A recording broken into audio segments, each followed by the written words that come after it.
betul terjadi secara lokal di Sidrap, tetapi dia punya pengaruh terhadap sindikat internasional.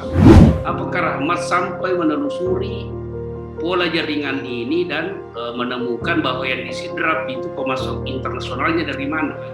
Peredaran melalui modus jilbab ya. Tadi ada kalau saya tidak salah menggunakan media orang yang berjilbab.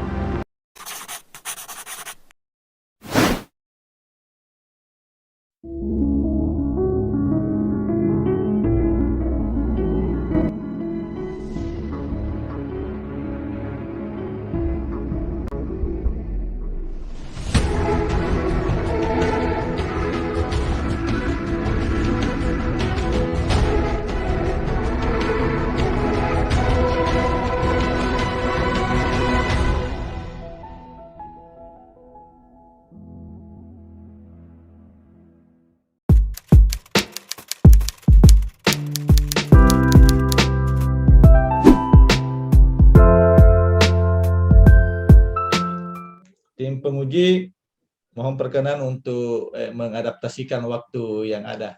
Ada penguji internal, penguji eksternal, dan penguji promotor dan promotor. Oke, baiklah ya, siap-siap Pak Rahmat ya. Karena giliran sekarang ini adalah giliran saatnya apa yang kita maksudkan dengan sesi pertanyaan, sanggahan, dan atau klarifikasi. Ini memang ada dua penguji berasal dari Sidrap yang sengaja memang dihadirkan untuk menimbang lebih jauh. Apa betul Pak Rahmat ini, apalagi bercerita tentang Manisa, nah kedua orang ini memang dekat dengan Manisa. Beliau adalah guru besar pada Universitas Pejuang ya, Republik Indonesia. Saya tidak tahu ini UPRI atau UPAYA, maaf. Pokoknya dari L2 Dikti. Ya, L2 Dikti Sultan Batara. Beliau adalah guru besar di sana, yaitu saya memberi klarifikasi pertanyaan dan semacamnya dalam waktu yang bisa diadaptasikan. Pada Bapak Profesor Dr. Arling Adam, SKM MC. Silakan. Terima kasih banyak pimpinan. Bismillahirrahmanirrahim. Assalamualaikum warahmatullahi wabarakatuh. Waalaikumsalam. Saya muliakan para dewan penguji. Saya banggakan Pak Rahmat Purwomendus serta yang saya hormati seluruh audiens tamu undangan yang sempat bergabung dalam Zoom ini. Sesuai tadi pengantar dari pimpinan bahwa saya juga ini berasal dari lokasi penelitiannya ini Rahmat.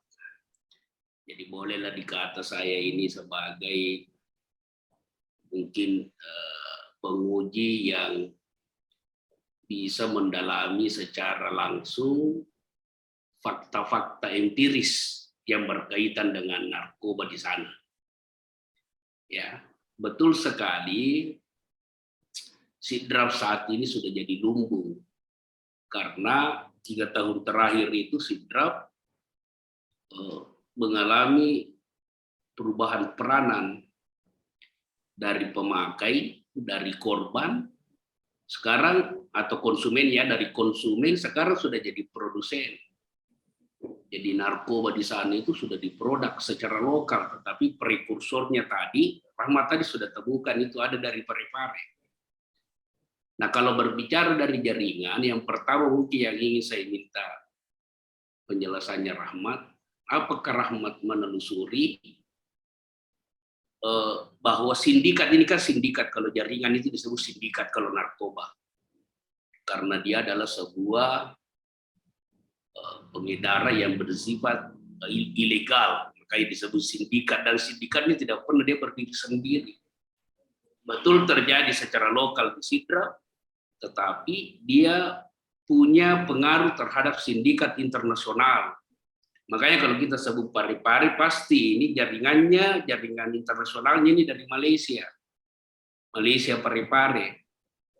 Nah, kalau dia dari Malaysia, di situ ada 3 jalur jaringan lagi di situ. Dari pendalaman saya, Ini juga isu narkoba ini kan berikut dengan masalahnya saya sudah dalami selama kurang lebih 25 tahun. Saya tahu persis ini. Kalau Malaysia kita bicara produknya dari Malaysia ke Pare, Malaysia ini ada 3 jalur, Rahmat. Ada jalurnya dari Nigeria, ada dari Belanda, ada dari Asia. Asia itu Hong Kong dengan Cina. Masing-masing punya karakteristik. Nah, pertama saya minta dulu sama Rahmat, Rumah Pendus, apakah Rahmat sampai menelusuri pola jaringan ini dan menemukan bahwa yang disidrap itu pemasok internasionalnya dari mana? Karena kalau tidak sampai ke situ, agak sulit tadi pertanyaan tadi. Penguji pertama tadi Pak Dr. Syukur itu agak sulit nanti itu kita lakukan pemutusan jaringan karena kita tidak kenali karakteristik. Itu dulu yang pertama ya. Nah, kemudian yang kedua, saya juga agak terganggu dengan modus operandi yang Anda petakan itu model apalagi namanya pengedaran melalui modus jilbab ya. Tadi ada kalau saya tidak salah menggunakan media orang yang berjilbab. Ini agak sensitif ini karena dia bersentuhan dengan masalah etis. Anda harus kuat secara korespondensi menampilkan fakta-fakta yang sangat mendukung sehingga ini bisa menjadi inferensi secara kualitatif, bisa menjadi kesimpulan. Karena sesungguhnya ada, kalau yang saya pahami ada masih banyak sekali sebenarnya di situ modus-modus operandi yang Anda lebih layak jadikan sebagai temuan dibandingkan dengan ini yang jilbab, karena jilbab itu hanya 1-2 kalaupun ada, tetapi dia bukan sebuah modus, ya. Nah, dibanding dengan tantangan dampak etisnya mungkin jauh lebih bagus kalau itu nanti akan Anda koreksi, itu bagian dari tema yang perlu Anda koreksi. Saya kira itu 2 hal pimpinan yang saya butuh klarifikasi, sekaligus juga sebagai mungkin arahan perbaikan lah jika memang itu dianggap sebagai arah perbaikan. Terima kasih. Ya, silakan Pak Rahmat dijawab secara seksama dan dalam tempo singkat-singkatnya. Terima kasih Maha Guru, Maha Terpelajar, Bapak Profesor Dr. Arling Adam, MSc. Terkait pertanyaan pertama, terkait dengan jejaring internasional, perlu saya sampaikan berdasarkan taxonomical research dan kemudian kelanjutannya melakukan wawancara, salah satunya adalah tadi sudah disebut informasi itu, untuk mendapat informasi itu adalah pihak kepolisian. Nah, dari hasil wawancara kemudian untuk jaringan internasional ini dari Kasat Narkoba Kabupaten Sidin Harapan di situ menjelaskan bahwa masuknya narkoba dari Malaysia kemudian ke Batam, kemudian untuk prosesnya barang ini kemudian dari Malaysia Batam kemudian masuklah di pelabuhan Parepare. Tetapi kemudian untuk masuknya di Kabupaten Sidin Harapan itu tidak langsung serta-merta masuk di Kabupaten Sidin Harapan, tetapi kemudian melalui Kabupaten Pinrang. Dan terus kemudian dengan pemodal yang ada di Kabupaten Sidin Harapan ini dengan interaksi atau komunikasi yang ada di Kabupaten Pinrang, maka masuklah barang atau narkoba di Kabupaten Sidin Harapan. Terkait dengan pertanyaan kedua, Prof, sebenarnya tadi saya tidak menyebutkan untuk pakaian jilbab, tetapi secara umum itu untuk modus operandinya itu memakai pakaian muslimah. Sebenarnya memang modus banyak sekali di Kabupaten Sidrap, tetapi yang saya anggap ini